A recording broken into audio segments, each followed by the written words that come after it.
The purpose of this podcast is to educate and inform. It is no substitute for professional care by your doctor or your qualified healthcare professional. Never disregard or delay professional medical advice because of something you've heard on this podcast or in any linked material. Guests who speak on this podcast express their own opinions, experience, and conclusions. Dr. Shirley neither endorses nor opposes any particular opinion discussed on this podcast. The views expressed on this podcast have no relation to those of any academic, hospital, practice, institution, or other entity with which Dr. Shirley may be affiliated. Welcome to Forever FAB, the podcast on fashion, the art of living, and all things beauty. This podcast is curated by Dr. Shirley Madere, MD, as the definitive source of holistic wellness through beauty. Welcome to Forever FAB, the podcast dedicated to fashion, the art of living well, and all things beauty. I'm your host, Dr. Shirley Madere, your purveyor of this definitive source of living a beautiful life. The definition of to empower is to promote the self-actualization or influence of a person. Today's guest has been empowering men and women throughout her entire career, and she's not done yet. I welcome Ms. Tamsen Fadal to Forever FAB, and we'll be chatting about influence, leadership, and empowerment. Welcome. Thank you so much. That was beautiful. Why, thank you so very much. Thank you Wow. for your I hope time. I live up to that. Beyond. And speaking of living up to that, your achievements are numerous and quite impressive. May I list a few? Yes, you're very kind. An 11-time Emmy award-winning journalist, and I really think we should capture a picture of your Emmy room. It is brilliant. All that gold, it's fabulous. Currently, you're the anchor of at PIX 11 News in New York. You have more than 2 decades of experience, although you barely look 2 decades old. I was going to say, you could take the decades part off, and I'm okay with that. Several years' experience. In 2016, you received the Ellis Island Medal of Honor, and that was from the National Ethnic Coalition of Organizations, and we'll talk about your culture and ethnicity later and how that's influenced you in your life. In 2015, you were named a Power Woman by Moves Magazine. I concur. In 2014, you were selected to receive the Soldiers, Sailors, Mariners, Coast Guard, and Airmen's Club Media Award for your overworked seas with the troops. Thank you for doing that. You've also appeared on The Talk, The Today Show, The Good Morning America, Lifetime, A&E, the CBS Early Show. You've co-authored 3 books, is it? 3 books. You're very involved in charitable organizations, including the support of breast cancer awareness and education. You co-founded Shansen Jewelry, named after you, right, and your cousin. Shannon Elizabeth, who's an actress, and a portion of all proceeds go to animal rescue and breast cancer charities. So thank you again for that. You are of Lebanese descent. Yes. You were born in Massachusetts. You graduated from the University of South Florida, and you live here in New York City. You get around. Thank you, girl. I love that. So you have accomplished so much throughout the years. How would you describe yourself today? Oh, gosh. I think today I'm finally learning how to breathe a little bit. And I'm learning what balance is about. And I can tell you, and anyone who knows me can attest to that, I didn't know how to do that before, and now I'm learning how important it really is. And, how it makes you well-rounded, a better person, and allows you to help other people, and that all comes back to you. I love that. It all begins with breath. Yes. You sound like a yogi. Do you do yoga? Yeah, I do. I love it. I love it. So do I. As much as I can. When I'm not busy, right? Right. Which goes against everything. In between takes, right? Did you always know what you wanted to do in life? You know what? I went back and forth. I did. Look, I had those dreams when I was younger. I want to be on Broadway. And my dad goes, find the career that you're going to do and figure something out. I don't know what you're talking about.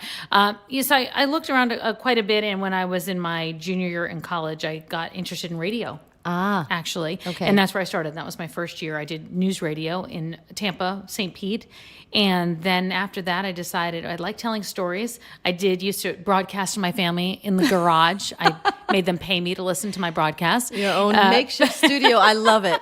And of course, they supported you fully. Yes, with a quarter up to $1, I think. But then I decided it really was about storytelling and talking to people. And I love people's stories to this day. That's what I love to do. I anchor the news at night, but what really gets me going and what I enjoy is talking to people and interviewing them. So you dreamed about being on Broadway, but you do work with Broadway actors and actresses and performers. And didn't you have a cameo on Broadway at one time?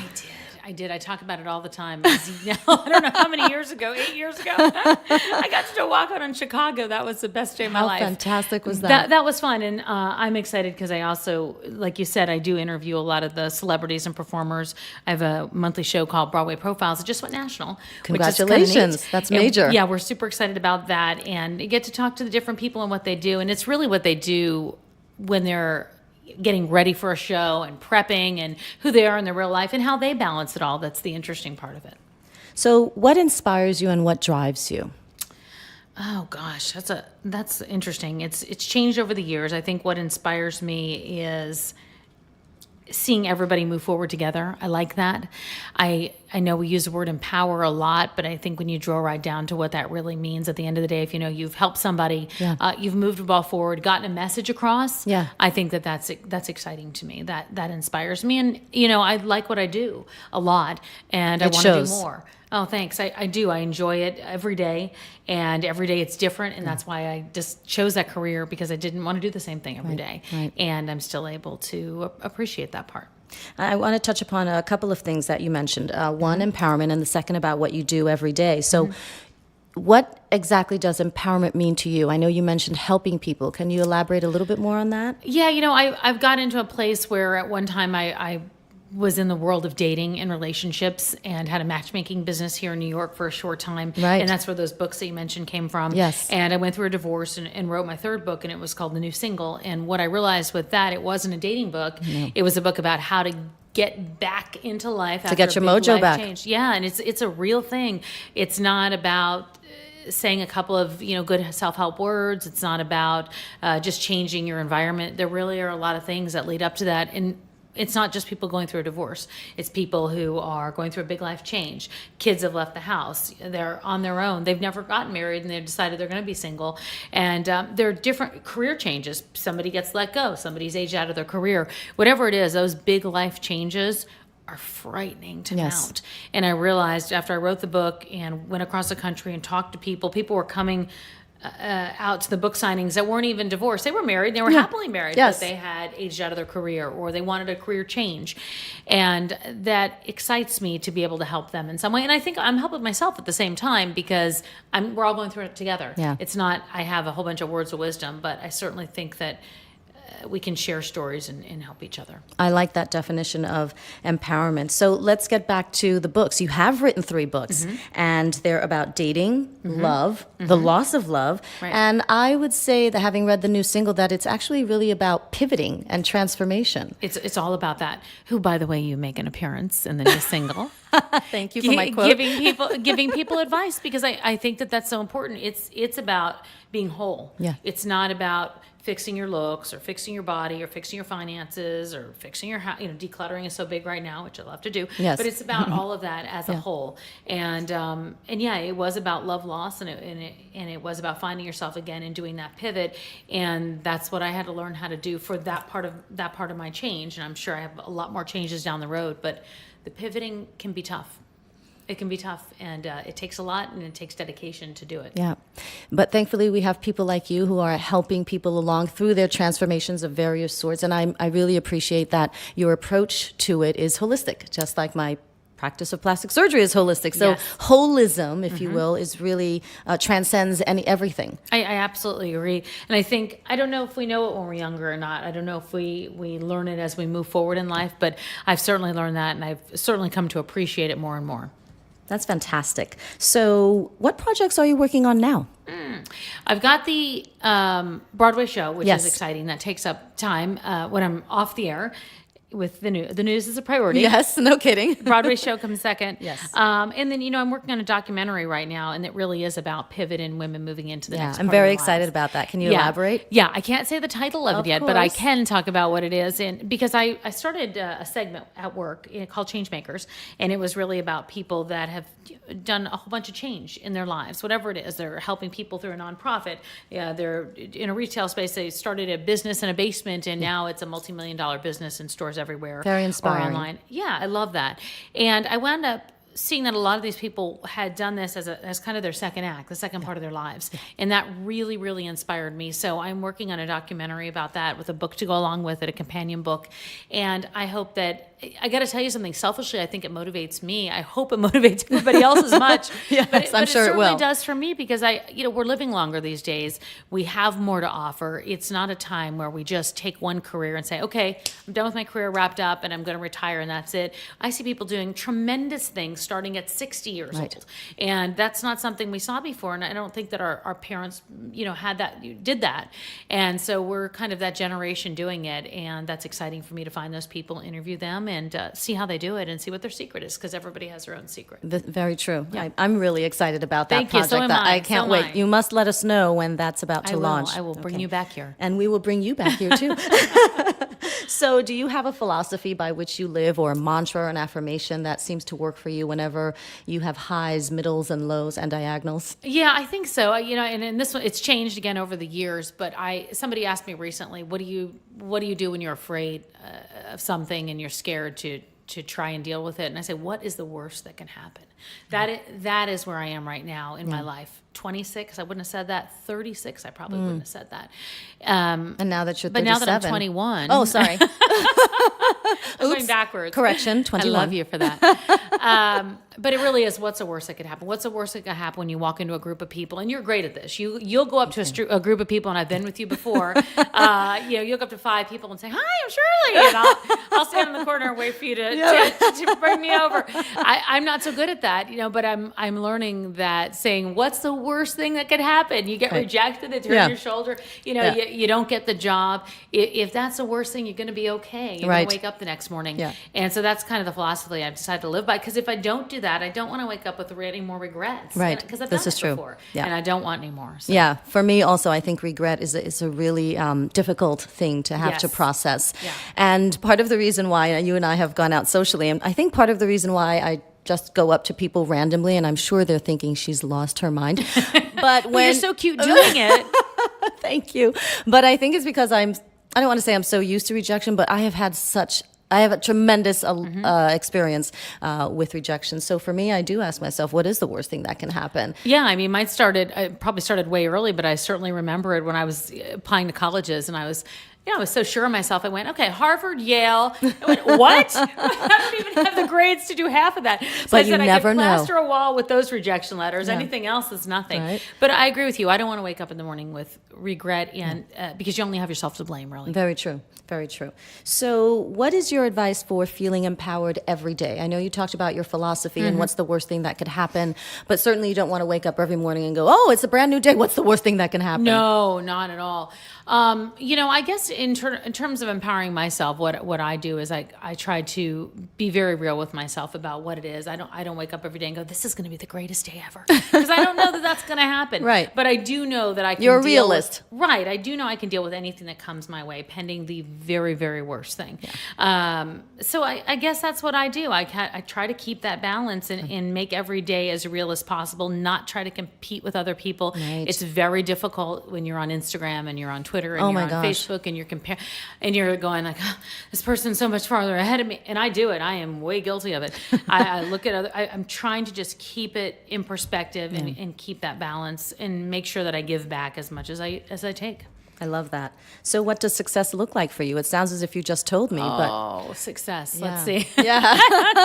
Has that changed? Has that evolved? I imagine it has. I think it's evolved. I think what I want to do down the line is be able to help people the way I was helped in this business. I had a really incredible mentor that I don't even know if she knew she mentored me, named Kathy Unruh, and I watched her every day in Tampa, and then I was able to intern under her. And I just remember her embracing me as a young journalist, a kid that didn't know what was going on, not trying to compete, not trying to say like, I don't know, this person might take my job one day. She wasn't that person. She'd come into her own. No fear. And it was a beautiful thing. And I hope I am, and I hope I continue to grow into somebody as gracious as she was. Well, I think she'd be very proud of you. Thank you. Wherever she is now. Thank you. So what's the one thing you're never afraid to do, and how do you deal with fear in general? Never afraid to do. Well, what are you never afraid to do? I know you've had lots of challenges in the past, and your resilience is incredible. Oh, thank you. I'm not a good public speaker for sure. I know that part. I know, isn't that funny? This is public right here. You're doing it. No. Face to face with people, a room of 500 people. And on television, you're in front of the world. Collapse. Hello. The television. Okay, I'm never afraid to talk to people in terms of asking questions, interviewing, getting more information. When somebody intrigues me, I can't go stop all in. asking. Yeah. It doesn't matter if the camera's on or off. Right. And so I'm never really afraid of that. And I'm not afraid of trying new things. I enjoy you. that and embrace it. I mean, I started out as a journalist. I wound up running a matchmaking business, started jewelry, wrote a book. I mean, those are as far away as you can get. So I'm not afraid of trying new things. I enjoy that. That's fantastic. So who inspires you most, and what qualities do they possess that inspire you particularly? I think, listen, when it comes to the balance part, when it comes to being a good person and a real person and having perspective, my father, I lost my mom when I was 20 years old. And my father, thank you, my father just had an incredible way of dealing with things, an incredible way of just having perspective about life. And so I think that he is a person that motivates me the most in that area. When it comes to work, I look at other women who have come up before me and have continued to stay in front of the camera and continue to be proud of their work.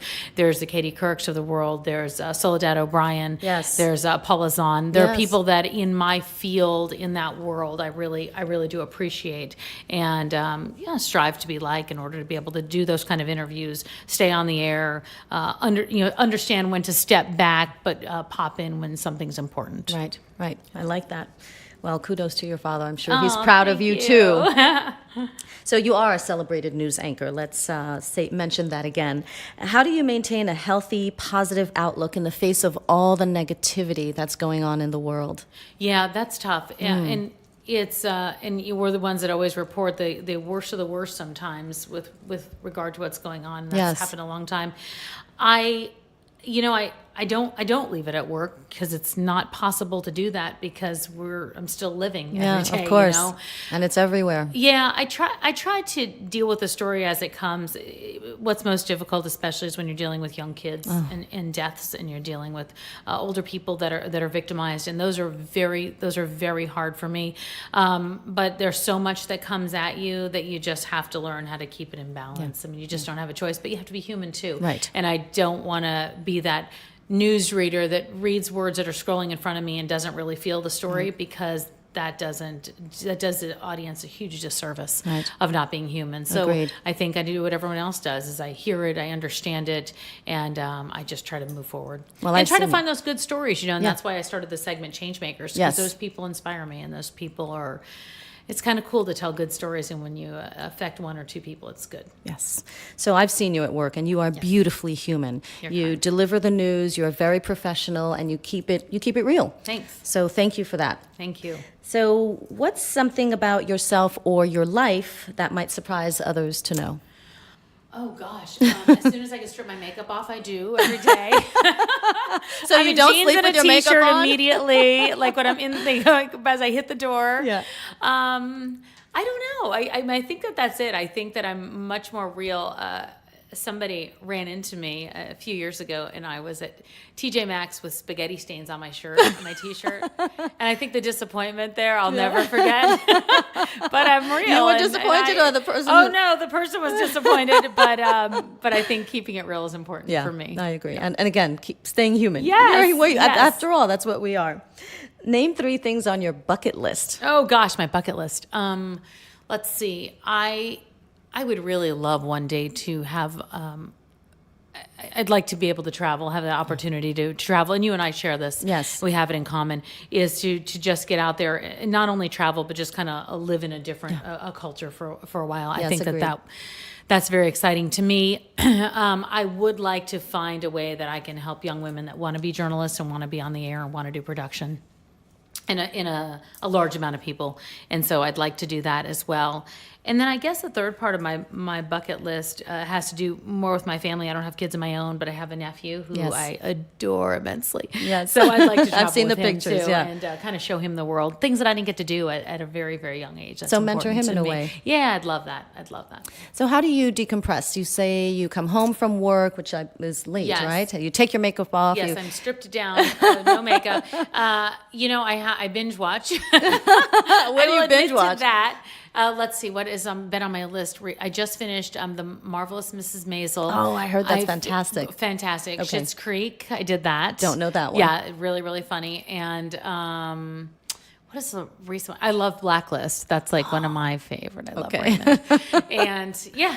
Those are my three movies. Not as much recently, which I need to do, and then Broadway shows. Oh, right, of course. So I recently saw Gloria downtown about Gloria Steinem. Oh, how was that? It was incredible. Incredible. It was really Okay. incredible. Like I thought I knew everything there was to know about No, her, but and there's turns always out I didn't. Yeah, that's fantastic. Yeah. Excellent. So if you could start your career over, would you do it differently? And would you choose the same industry? I think I would definitely choose the same industry. I think I would do it differently in terms of being more aggressive. Yeah. And I would use the motto that I have now, which is no fear. What's the worst Right. thing that could happen? Yeah. I didn't do that when I was young. And I also, as a woman then, had a little more fear. I was afraid to ask for more. I was afraid Yes. to ask for bigger. I was afraid to ask for more money. Yes. I was just always very appreciative. Thank you for letting me be on TV. Right. Not, Right. hey, I think I can do a really good job for Or I know you you can do, right. Right. Or I know I could do a really good job for you, so just give me a chance. I was always apologizing, and I wish I had not done that. Yeah, I think I share that with you as a plastic surgeon. I think about all the difficulties that I've been through in my training, and I love what I do. I'm very passionate about beauty and empowering men and women through the language of beauty. And when I think about if I would do it again, I definitely would choose the same career, but I would totally do it differently. And I agree with you. I would have more confidence. I wouldn't be so meek. I can't. Meek, that's a great word. Yeah.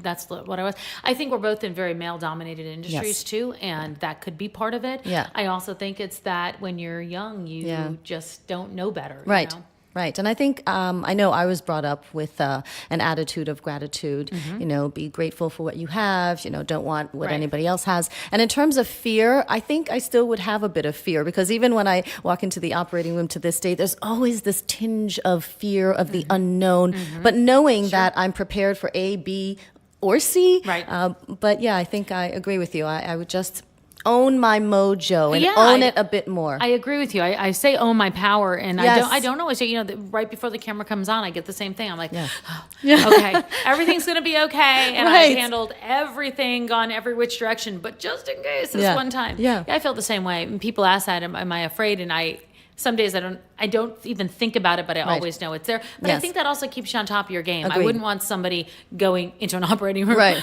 or on television Yeah. or do anything with this kind of bravado, Right. cocky attitude where they think they can handle anything, because I actually think those are the people that can't. Or like the Geico, is it the Geico commercial with the surgeon and the nurse says, he's just okay. And then he's like, hey, we'll figure it out. You scared? You nervous? That Yeah, me speaks to too. you. We'll figure it out. I actually, of all those commercials, I think that one is the best. So what's the most significant thing you've learned from someone else in the past few years? Oh, from somebody else. Let's see. Whether it's someone you've read or someone you've interviewed or worked with. Yeah, I actually interviewed two people recently that did a lot for me, and I appreciate it. And one was Soledad O'Brien, and one was Kate White, the former editor of Cosmo. And both of them were not afraid to walk away from huge careers, Yeah. and start their own thing. And now they're doing something even more amazing, I think. And that's kind of a neat thing. Soledad started her production company, and good Kate for White her. is a mystery writer now. Oh, wow. And so I had to ask them both, like, what was that like? How scary was it? Because I think a lot of us get wrapped up in our titles, and a lot of us are wrapped up in who we think people perceive us to as. be. Yeah. And I think that can be scary. So I always wonder what happens the day that I'm not on television, and I'm Right. not the news girl. Am I going to be okay with that, or how do I handle that? And that's where I think that whole balance comes into play, because as you learn who you are and you're more comfortable with it, I think everything's all right. Do you think that's a distinctly female trait? The constantly thinking or often thinking about the uncertainties and the what ifs, because sometimes it seems as if some of our male colleagues do have either a lot more confidence or a lot more bravado.